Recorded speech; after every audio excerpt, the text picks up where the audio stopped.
የሀገር ውስጥና የባህር ማዶ ዜናዎችን የምናሰማበት ሰዓት ላይ እንገኛለን። አድማጮቻችን የትርታ ቁርስ ዝግጅት በትርታ 97.6 FM ላይ የተደመጠ 2 ሰዓት ተኩል ድረስ ይቆያል። አብራችሁን ቆዩ። በቅድሚያም የሀገር ውስጥ ዜናዎችን እናስቀድማለን።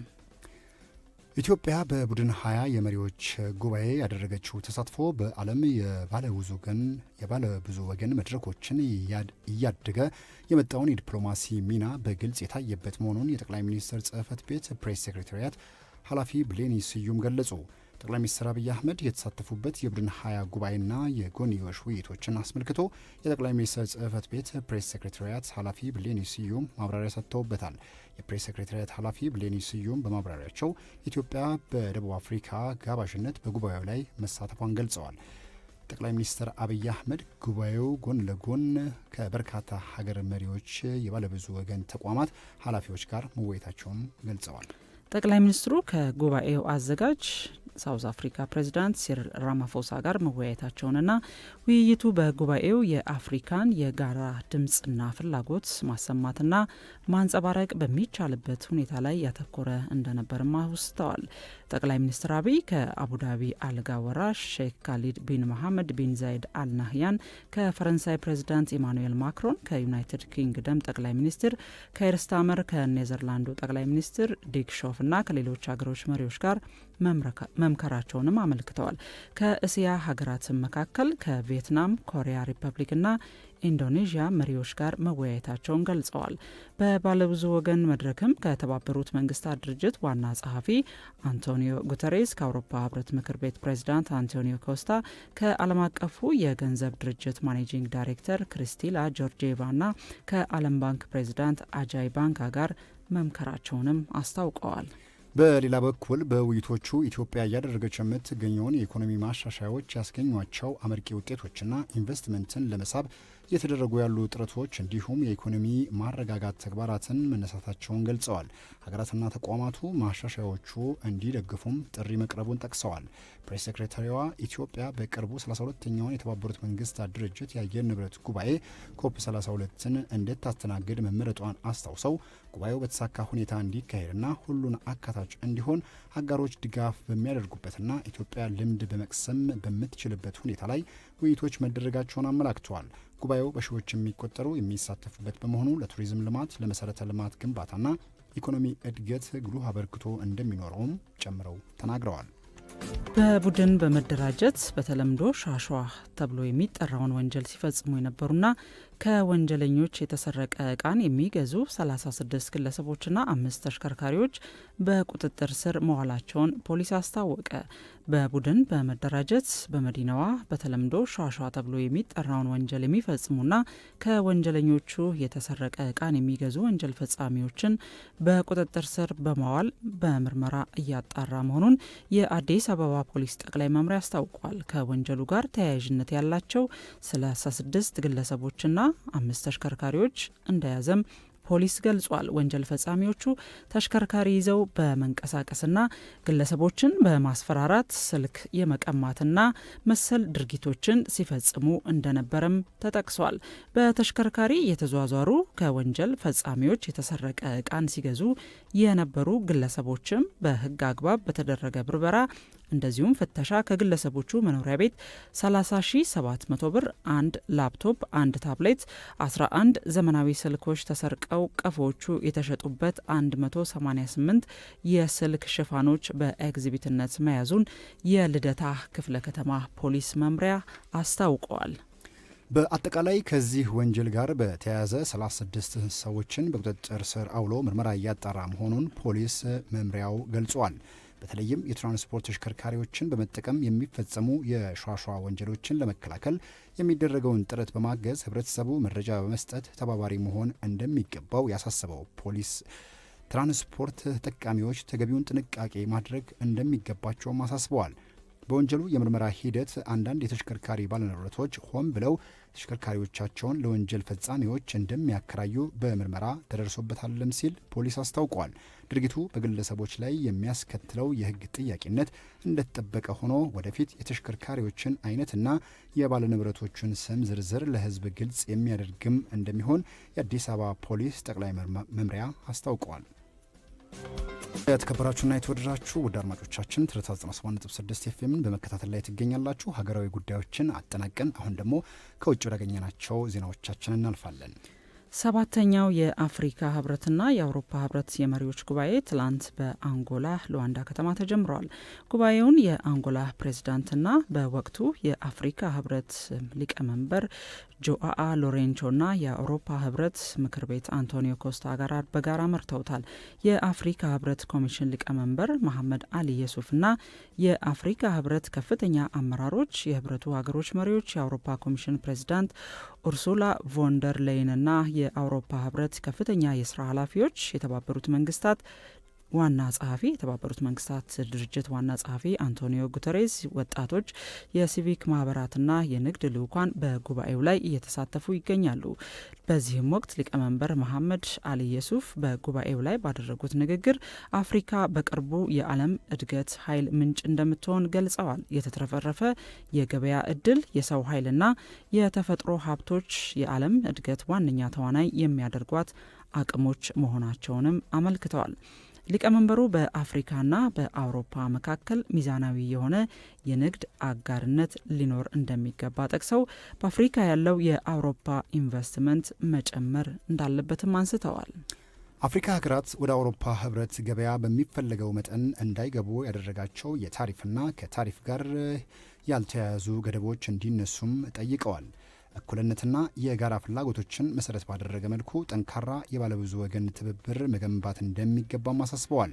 ሰላም፣ ደህንነት፣ የኢኮኖሚ ትስስር፣ ንግድ፣ ኢንቨስትመንት፣ ዲጂታል ትራንስፎርሜሽን፣ የአየር ንብረት ለውጥ፣ አይበገሪነት፣ ፍልሰትና የሰዎች እንቅስቃሴ፣ የሰው ኃይል ልማት መሪዎች ውይይት ከሚያደርጉባቸው አጀንዳዎች መካከል ይጠቀሳሉ። የተቋማቱ መሪዎች ለባለብዙ ወገን ትብብር አጋርነትና እየታዩ ላሉ ፈተናዎች የተቀናጀ ምላሽ የመስጠት የጋራ ቁርጠኝነታቸውን ይገልጻሉ ተብሎም ይጠበቃል። በመጨረሻም ዩክሬን በፕሬዝዳንት ዶናልድ ትራምፕ የቀረበውን የሰላም ስምምነት ለመቀበል መቃረቧን ቢቢሲ አስነብቧል። ይህ አዲስ ሰነድ ቢያንስ በአውሮፓውያን የቀረቡትና በሮይተርስ የዜና ወኪል የታተሙትን ማሻሻያዎች ያካተተ ለዩክሬን ብዙ ተስማሚ ጉዳዮችን ያካተተ እንደሆነም ተዘግቧል። የዩክሬኑ ፕሬዝዳንት ቮሎዲሚር ዜሌንስኪ ይህንን የሰላም ስምምነትም ለመቀበል ፈቃደኛ መሆናቸውን ቢቢሲ በዘገባው ላይ ይፋ አድርጓል። በሚስጥራዊ የግዛት ጥያቄ ጋር በተያያዘ የዩክሬን ወታደሮች ለ11 ዓመታት ሲዋጉና ሲሞቱ የቆዩበትን መሬት የቀረውን የዶንባስ ክልል በነጻ ለሩሲያ አሳልፎ መስጠት አይኖርም፣ እንዲሁም ዩክሬን የተያዙ ቦታዎችን በዲፕሎማሲያዊ መንገድ ብቻ ለማስመለስ ትጥራለች የሚሉትና ይህ የዩክሬኑ ፕሬዝዳንት ቮሎዲሚር ዜሌንስኪ ከዚህ ቀደም የተቀበሉት ሀሳብ እንደነበረም አሁን ላይ ተብራርቷል። የሰላም እቅዱ በአውሮፓውያንና በዩክሬን ሙሉ በሙሉ የታመነበት ባይሆንም ለሰላም አማራጭ ሌሎች እድሎች ባለመኖራቸው ከወዳጆቻችን ጋር የሚያራርቅና የሚያጋጭ ሀሳቦችና ገደቦች ቢኖሩትም ስምምነቱን ለመቀበል እንገደዳለን ሲሉ የዩክሬኑ ፕሬዝዳንት ቮሎዲሚር ዜሌንስኪ መናገራቸውን ቢቢሲ በዘገባው አስፍሮታል። የሀገር ውስጥና የባህር ማዶ ዜናዎችን ነበር አድማጮች ቀደም ሲል የተከታተላችሁት። በትርታ 97.6 ኤፍኤም ላይ የትርታ ቁርስ መሰናዷችን እስከ 2 ሰዓት ተኩል ድረስ ቆይታ ያደርጋል።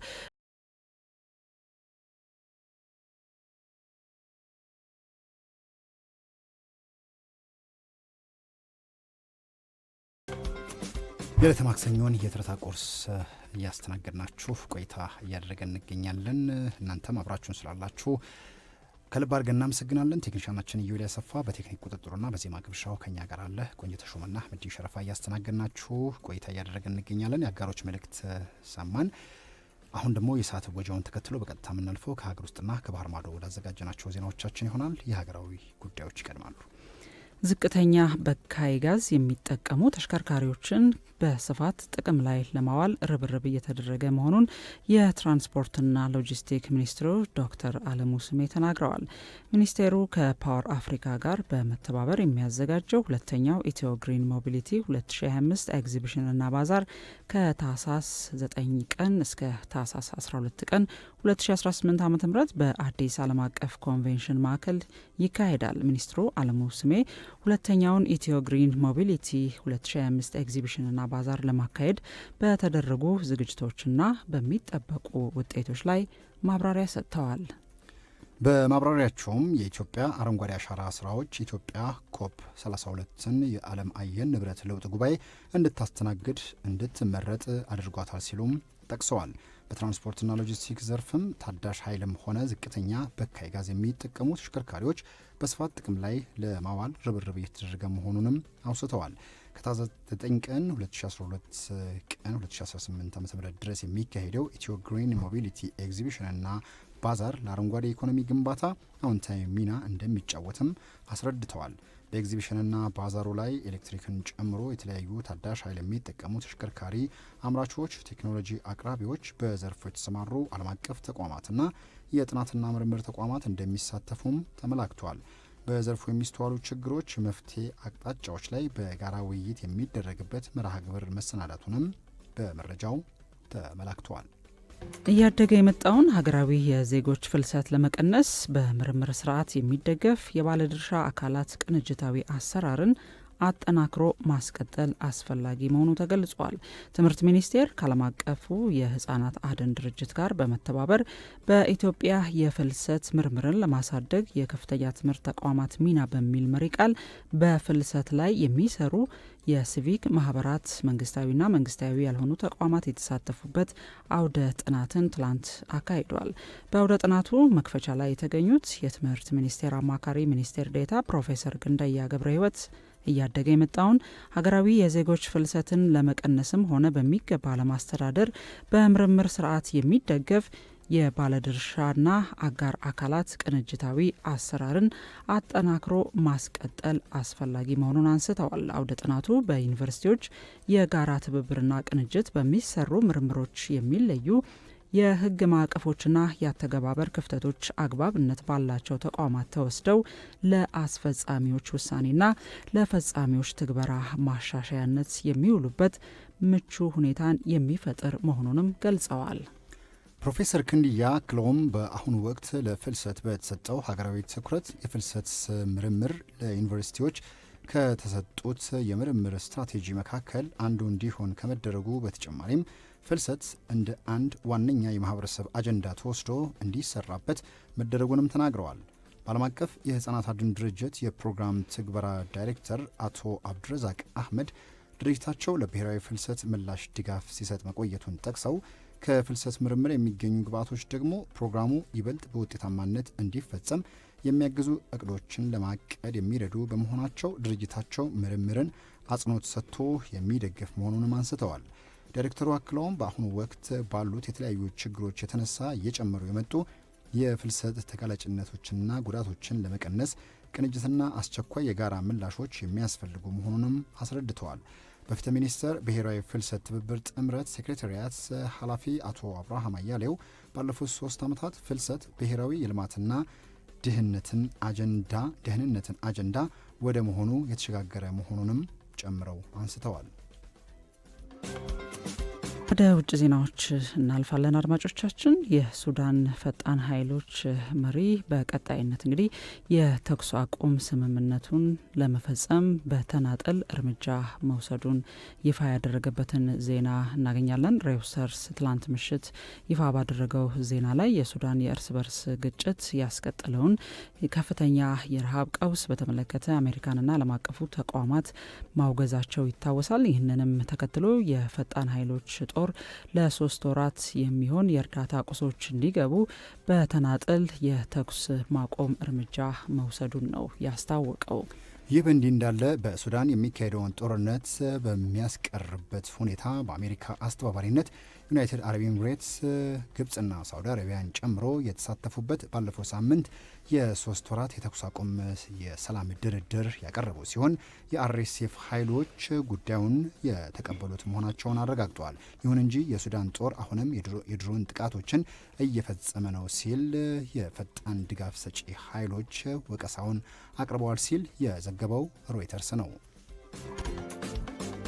በመጨረሻም ፕሬዚዳንት ዶናልድ ትራምፕ በመጪው ሚያዝያ ወር ላይ ቤጂንግን ለመጎብኘት ከቻይናው መሪ የቀረበላቸውን ግብዣ መቀበላቸውን ገልጸዋል። የአሜሪካኑ ፕሬዚዳንት ዶናልድ ትራምፕ የቻይናው አቻቸው ጂፒንግ ቤጂንግን በሚያዝያ ወር እንዲጎበኙ ግብዣ እንዳቀረቡላቸውና ግብዣውንም መቀበላቸውን ትላንት አስታውቀዋል። የቻይና አቻቸውም በተመሳሳይ ወደ ዋሽንግተን በመምጣት ጉብኝት ለማድረግ በስልክ ባደረጉት ውይይት ላይ መስማማታቸውን ገልጸዋል። የቻይና አሜሪካ ግንኙነት እጅጉን ጠንካራ ደረጃ ላይ መገኘቱን ትራምፕ በማህበራዊ የትስስር ገጻቸው ላይ ባሰፈሩት መረጃ አስታውቀዋል። የአሜሪካው ፕሬዚዳንት ዶናልድ ትራምፕ ከቻይናው መሪ ሺጂፒንግ ጋር ባደረጉት የስልክ ውይይት የዩክሬንና ሩሲያ ጦርነት በሚያበቃበት ዙሪያም መነጋገራቸው ተገልጿል። ይህ የስልክ ውይይት በቅርቡ ሁለቱ መሪዎች በሳውዝ ኮሪያ ተገናኝተው ከተነጋገሩ በኋላ የተፈጠረ መልካም ግንኙነት እንደሆነም ተናግረዋል። በአሜሪካና ቻይና መካከል መሻከር አሳይቶ የነበረ ቢሆንም ግንኙነታቸው አሁን ላይ ግን እየተሻሻለ መምጣቱንም ትራምፕ መናገራቸውን ሮይተርስ ዘግቦታል።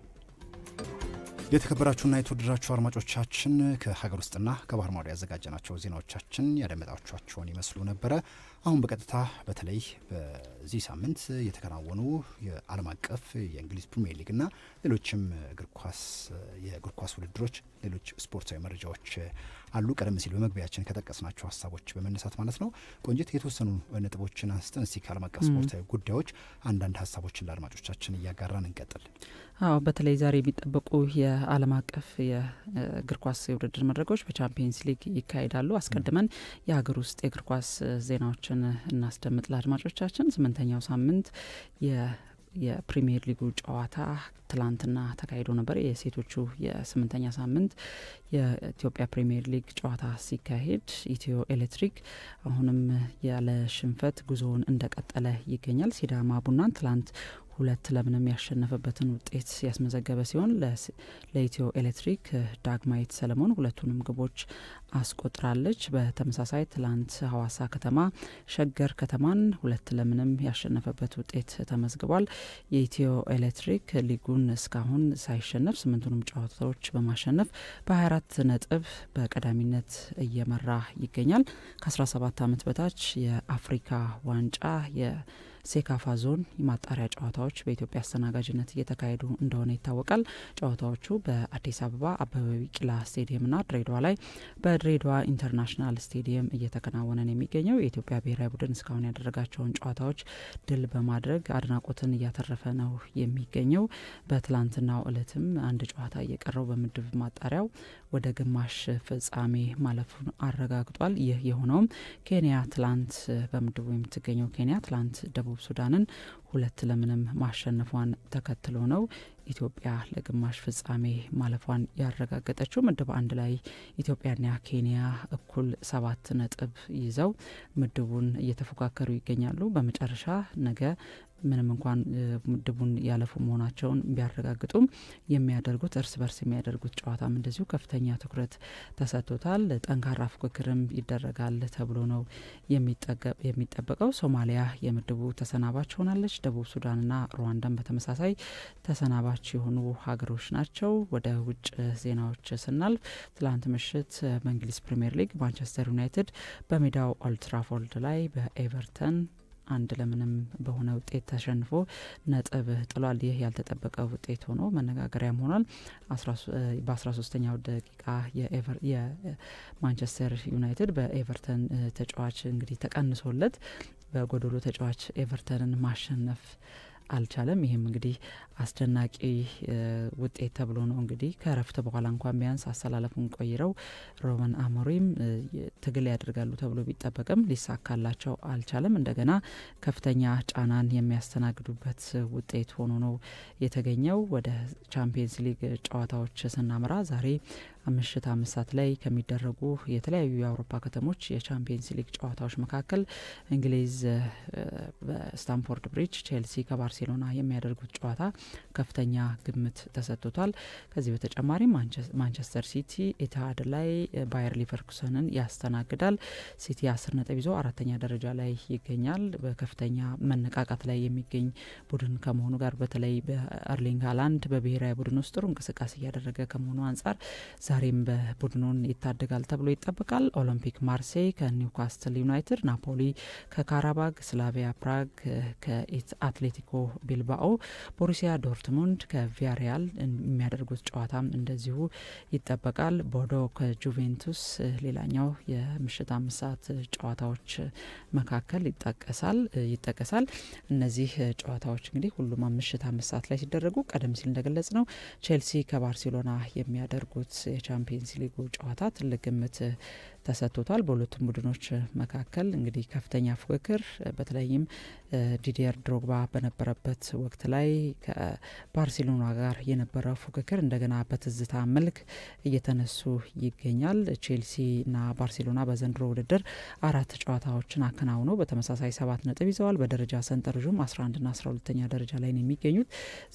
በዛሬው ጨዋታ ቼልሲ በኩል የጉዳት ዜና የለም። ኮል ፓልመር ወደ ልምምድ ቢመለስም ጨዋታው ላይ ግን ይሰለፋል ተብሎ አይጠበቅም። በባርሴሎና በኩል በህመም ላይ ቆይቶ የነበረው ማርከስ ራሽፎርድ የስብስቡ አካል ሆኖ እንደገና ወደ እንግሊዝ ለንደን እንደሚመጣ ተረጋግጧል። አሰልጣኝ ሃንስ ፍሊክ ራፊንሃንም ስለተመለሰላቸው በአጥቂ ክፍል ማንን እንደሚጠቀሙ እንግዲህ ምርጫ ይቸግራቸዋል ተብሎ ነው የሚጠበቀው። በባርሴሎናና ቼልሲ መካከል የቻምፒየንስ ሊጉ ተጠባቂ ጨዋታዎች ናቸው። ትርታ 97.6 ኤፍኤም ላይ ምሽት ጨዋታውን እንዲከታተሉ እንጋብዛለን። የትላንቱ ጨዋታ ግን ብዙ እየተባላለት ነው የሚገኘው። አህመዲን እንግዲህ የትላንቱን ጨዋታ ስታነሹ ምናልባት ወደ ሊቨርፑል በሆነ ሀሳብ ልመልስሽና የሊቨርፑል ጉዳይ ቀደም ሲል በ5 ነጥብ ርቆ አርሰናልን ቀድሞ በማሸነፍ ለአርሰናል ይዞት ለመጣው ዓላማ ስጋት ሁሉ ሆኖ ነበረ በዛ እንቅስቃሴ ውስጥ የነበረው። ባልታሰበ ሁኔታ ወደ 11ኛ ደረጃ ዝቅ ብሎ ያውም 3-0 2-0 ተደጋጋሚ ውጤቶች ያ መፈጠሩ 2 ምክንያቶች የሚያስቀምጡ የስፖርት ቤተሰቦች አሉ። አንደኛው ከነበረባቸው የስፖርት አጋራቸውን ሜዳ ውስጥ መልበሻ ክፍል ሲገቡ ያለው ስሜት እስካሁን አልተላቀቃቸውም። ያም ተጽዕኖ ሊኖርባቸው ይችላል። ሁለተኛ የለም የጀርገን ክሎፕ ሰርቶት አስተካክሎት የሄደው ክለብ ነበረ መጀመሪያ በእንግሊዝ ፕሪሚየር ሊግ የተመለከት ነው። አሁን ግን የራሱን ወጥ የሆነ ቡድን መስርቶ ሌላ ሊቨርፑልን ማየት አለብን። ምናልባት ከሳቸው አስተምሮና ከሳቸው አስተላለፍና የእግር ኳስ ቋንቋቸው ጋር በተያያዘ የራሳቸውን ቲም ቢውልድ ማድረግ አለባቸው። መጀመሪያው በጀርገን ክሎፕ የተሰራ ነው የሚሉ ሀሳቦች አሉ። ለሊቨርፑል ይሄን አስቀመጠን። ማንቸስተር ውስጥ ያለውን ግን ማስቀመጥና ይሄ ነው ማለት ሰውየው ጊዜ ተሰጥቶታል። ተጫዋቾች መግዛት ነው ተገዝተዋል። የሆነ በቃ እንግሊዞች በዚህ ደረጃ ወይም ደግሞ በእግር ኳሱ ዓለም በዚህ ደረጃ የሆነ አሰልጣኝን አትታገሹም። ሲቲ አልታገሱትም እኮ ጋርዲዮላን አይደለ? ያ ሁሉ ዋንጫ ሰብስበው አምጥቶ ትንሽ የውጤት ቀውስ ሲመጣ ውሳኔ ነው የሚካሄደው። ግን አሁንም እንዳልሹ ቀደም አንቺ ብዙ ጊዜ ሰጥተውታል። የማንቸስተር ዩናይትድ ሁኔታ ግን እንዲህ ነው ብሎ ለማስቀመጥና ወይም ከማንቸስተር ዩናይትድ የሆነ ነገር ለመጠበቅ አስቸጋሪ ሆነዋል ለስፖርት ቤተሰቡ። የተጫዋች አያያዛቸው ጥያቄ ውስጥ ይገባል። ጥብቅ የሆነ የስነ ምግባር መመሪያን ለመጠቀም ይሞክራሉ። ነገር ግን ተጫዋችን ደግሞ እንዳመሉ ይዞም ሜዳ ላይ የሚሰጠውን ጥቅም መጠቀምን ያንን ማስቀደምን የሚመርጡ አሰልጣኞችም አሉ። ሩበን አሞሪም እንደዛ አይነት አይደሉም። ከዲሲፕሊን ጋር በተያያዘ በመጀመሪያዎቹ ወራት ላይ ያሰናበቷቸው እንደ ማርከስ ራሽፎርድ ያሉ ተጫዋቾች አሁን ላይ ምርጥ ብቃታቸው ላይ በባርሴሎና መገኘታቸውን ስትመለከት ቁጭት የሚፈጥር ነው። ተጫዋቹን በይቅርታ ቢያልፉት ወይም ደግሞ አመሉን ባህሪውን መጥፎ ያሉትን ስነ ምግባሩን እንዲያሻሽል መክረውት ሜዳ ላይ የሚሰጠውን ጥቅም ብዙ ጊዜ ቆየ ተጫዋች የክለቡ ምልክት የሆነ ተጫዋችም ከመሆኑ አንጻር የሚሰጠውን ግልጋሎት ግምት ውስጥ በማስገባት ቡድን ውስጥ እንዲቀጥል ቢያደርጉት ተጫዋቹ ደግሞ በአንጻሩ እንግዲህ ወደ ባርሴሎና ከተጓዘ በኋላ ድንቅ ብቃት ላይ ለባርሴሎና አሸናፊነት ወሳኝ ግብ በማስቆጠር ወሳኝ የሆኑ ለግብነት የሚሆኑ ኳሶችንም በማቀበል በቀዳሚነት የሚጠቀስ ተጫዋች ሆኗል። እንግዲህ ዛሬ ከቼልሲ ጋር ቡድኑ በሚገጥምበት ጨዋታ ላይ ወደ ለንደን መምጣቱ ታውቋል። እንግዲህ ከዚህ ጋር ተያይዞ እንደገና አሰልጣኙ ለትችት ሩበን አሞሪምንም ለትችት ዳርጓቸዋል። የምሽቱ ጨዋታ እንግዲህ በቻምፒየንስ ሊጉ ተጠባቂ ሆኖ እናያለን። ይሰለፍ አይሰለፍ ራሽፎርድ የምንመለከተው ይሆናል፣ ግን በጉዳት ምክንያት ይሰለፋል የሚል ግምት የለም። መልካም የተከበራችሁና የተወደዳችሁ ወደ አድማጮቻችን በመከታተል ላይ የምትገኙት ትርታ 97.6 ኤፍኤም የዕለተ ማክሰኞ የትርታ ቁርስ መሰናዷችንን ነው። ቆይታችን እስከ 2 ሰዓት ከ30 ይዘልቃል። የዚህ ሰዓት አጋር ሆነው ከኛ ጋር እየሰሩ የሚገኙ ተቋማት አሉ። ማን እንደ እናት የሚላችሁ እናት ባንክ ነው። በመላው ኢትዮጵያ ከ206 በላይ ባንክ ቅርንጫፎችን በመያዝ ሰፊ ግልጋሎቱን እየሰጠ ይገኛል። እንግዲህ የሀገራችንን መልእክት እንሰማና ተመልሰን ስንገናኝ እኛ በዓለም አቀፍ መረጃዎች እንጠብቃችኋለን። መልእክቱ ይቀድማል። ጤና ይስጥልኝ። ራይድ ሚሊዮኖችን በማገልገል ጉዞ ላይ ታላቅ ምስራች! ድንገት ወደ 8294 ደውለው ወይም በራይድ አፕ ተጠቅመው ደህንነቶ ተጠብቆ በምቾት ተንፈላሰው ጉዳዩን በስኬት አጠናቀው አረፍ ሲሉ የቤት የመኪና የዱባይ ደርሶ መልስ ትኬት ከነሙሉ ወጪዎት ጋር እንዲሁም በርካታ የራይድ ነፃ ጉዞዎችን ጨምሮ የዘመናዊ ስልኮች ባለድል ሆነው ወደ ቤቶ ይገባሉ። ይህ ሁሉ በራይድ ይቻላል። በርካቶች በራይድ ተጉዘው ባለድል ሆነዋል። እድልዎን አሁንም ይሞክሩ። ዛሬ ታላቅ ምስራች አለን። ለክቡራን ደንበኞቻችን ለመላው የራይድ ቤተሰቦች እንኳን ደስ ያላችሁ። በታላቅ ጉጉት ሲጠበቅ የነበረው የራይድ ሎተሪ ሽልማት ለ5 ሳምንታት በተከታታይ መውጣት ሊጀምር ነው። በቀጣይ 5 ተከታታይ ቅዳሜዎች ታላላቅ ሽልማቶችን ለቤተሰቦቻችን እናስረክባለን። በራይድ መጓዝ በአንድ ድንጋይ 2 ወፍ እንደማዳን ነው። በምቾት እየተንደላቀቁ ሲጓዙ በዛውም ድንገት ሕይወቶን የሚለውጡ የቤት የመኪናና የሌሎች በርካታ ሽልማቶች አሸናፊ ይሆናሉ። በ8294 ደውለው ራይድ ብቻ ሳይሆን እድልም ይጠራሉ። ለቤተሰቦ ሕይወት መለወጥ በር ይከፍታሉ። ራይድ ሁሌም ሰዎችን ከእድሎች ጋር ማገናኘት የተቋቋመበት ተልእኮ ነው። ራይድ ለልቦ የቀረበ። በራይድ ይጓዙ፣ ከበርካታ እድሎች ጋር ይገናኙ፣ ሕይወቶን አንድ ደረጃ ከፍ ያደርጉ። ራዕያችን ሰዎችን ወደ እድሎች ማቅረብ ነው። በ8294 ራይድም እድልም ይጥሩ። ነገ ቅዳሜ የመጀመሪያው ሽልማት ዘመናዊ የሞባይል ስልክ ቀፎዎችን ለበርካታ ደንበኞቻችን የምንሸልም ይሆናል። የሽልማት ሂደቱን በራዲዮ፣ በቲክቶክ ላይቭ፣ በሌሎች ማሰራጫዎች ቀጥታ ይተላለፋል። የራይድ ማህበራዊ ትስስር ገጾችን ይጎብኙ፣ ፎሎ ያድርጉ። እናት ባንክ ከአሪፍ ፔይ ፋይናንሻል ቴክኖሎጂ አክሲዮን ማህበር ጋር በመሆን ለውድ ደንበኞቹ የአሪፍ ፖስ ይዞላችሁ መጥቷል። ከአሁን በኋላ የእናት ባንክ አሪፍ ፖስን ሲጠቀሙ ነገር ሁሉ ይቀላል። እርሶ ያሻዎትን ይሸምቱ፣ ይነግዱ፣ አገልግሎቱን በትጋት ይስጡ። ለክፍያው የእናት አሪፍ ፖስ አለ። ጤናን መጠበቅ መልካም ነው። ወደ ተለያዩ የጤና ተቋማት ሲሄዱም እዚያም ለክፍያው የእናት አሪፍ ፖስ አለን። የእናት አሪፍ ፖስን በመጠቀም የእናት ባንክን ብቻ ሳይሆን በሌሎች ባንኮች የኤቲኤም ካርዶችን ጭምር በመጠቀም ክፍያውን መፈጸም አሊያም መቀበልም ይችላሉ። እንደው በአጋጣሚ የኤቲኤም ካርዶን ረስተው ቢሆን እንኳ ሐሳብ አይግባው። የእናት አሪፍ ፖስ ከሞባይል ዋለቶ፣ ቴሌብር፣ ሲቢኢ ብርና ከሌሎችም ሞባይል ዋለቶቹ ክፍያዎችን መቀበል ይችላል። ፖሳችንን የሚለየው አንዱ ይህ ነው። ሌላም አለ። የእናት አሪፍ ፔይ ፖስን መጠቀም ትሩፋቱ ክፍያ መፈጸምና መቀበል በቀላሉ ማስቻሉ ብቻ ሳይሆን በፖሳችን ከግለሰቦችም ሆነ ከተቋማት ክፍያ ሲቀበሉ ወደ ሂሳቦ ገቢ ይሆናል። ይህ ደግሞ የእናት አሪፍ ፖስን ሲጠቀሙ እኛ ጋር ሳይስተጓጎል የሚያገኙት አገልግሎት ነው። በእናት አሪፍ ፖስ አዲስ ነገር አለ። ማን እንደ እናት? እናት ባንክ።